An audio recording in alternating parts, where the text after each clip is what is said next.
journalism community. But the bottom layer is fact-checking.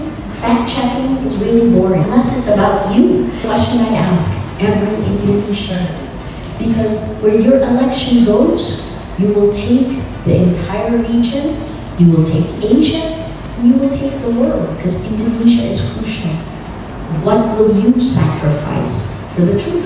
At least in our database of Mavindo, we took disinformation data since 2018, and Indonesia is of course always being a battle between fact versus disinformations. If we see, we have like 3 to 4 disinformations per day, and we have like, this is the first time when we had a pandemic COVID-19. We were being the 5th nation in the world that has the most stigma, rumors, and also conspiracy theories. But now, in 2022, and now, this year, we see a rising numbers of political disinformations. Now, disinformations mostly are visuals, both videos and also graphics. So now video platforms are packed with visual, with political disinformations. Mostly that we found about identity politics and also issues that try to delegitimate the elections. This kind of disinformation videos especially are emotional. They are very, very easy to be believed by people. And they are spread not only by the platform itself, but they are also being spread in the WhatsApp groups and also other chat apps there. The critical gaps to be resolved. And I just want to bring 2 points. The first one, tackling bad actors. As we know that we cannot deal the fact-checking and productivity of the disinformations. So we need to make sure that the bad actors, that they exploit the loose way, the lack of our cooperations, the lack of communications between the digital platform, the government, the civil society, the journalists. They should make sure that we distinguish between people that spread disinformations and those political debates that sometimes contain misinformations. Those should be treated differently.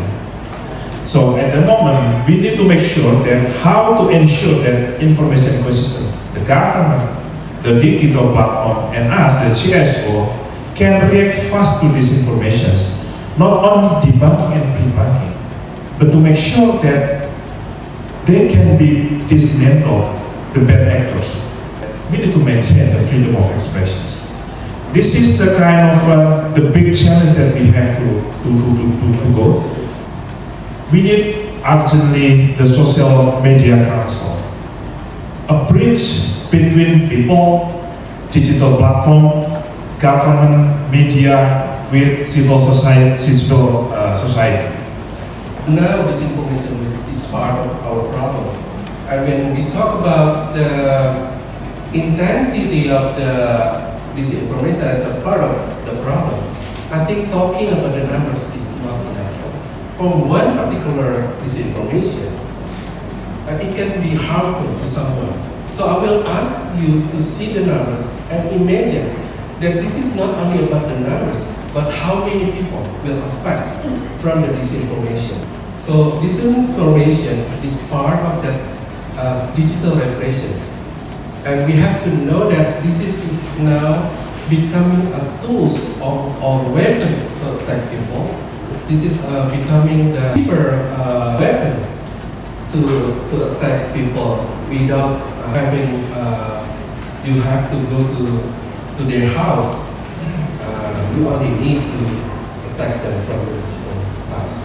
So regarding the process, then we have to have an agenda in the beginning to increase capabilities to detecting the actors. Who's the back actors who create those information, and then the one who use this information to harm people. And then the second one, we have to increase the transparency and then ask the platform to create a way or a systemic way to reduce the incentive that the actors get the benefit from the disinformation and help them. And the last one, I think the sanction for the people who get caught in the act violates the regulation is also shown to not to deter enough for them. I imagine it had a strong sanction. For instance, those who spread the disinformation and get really harm, then they have to suspend the account for at least 1 year. So at least we had a chance that the situation will be becoming more controllable.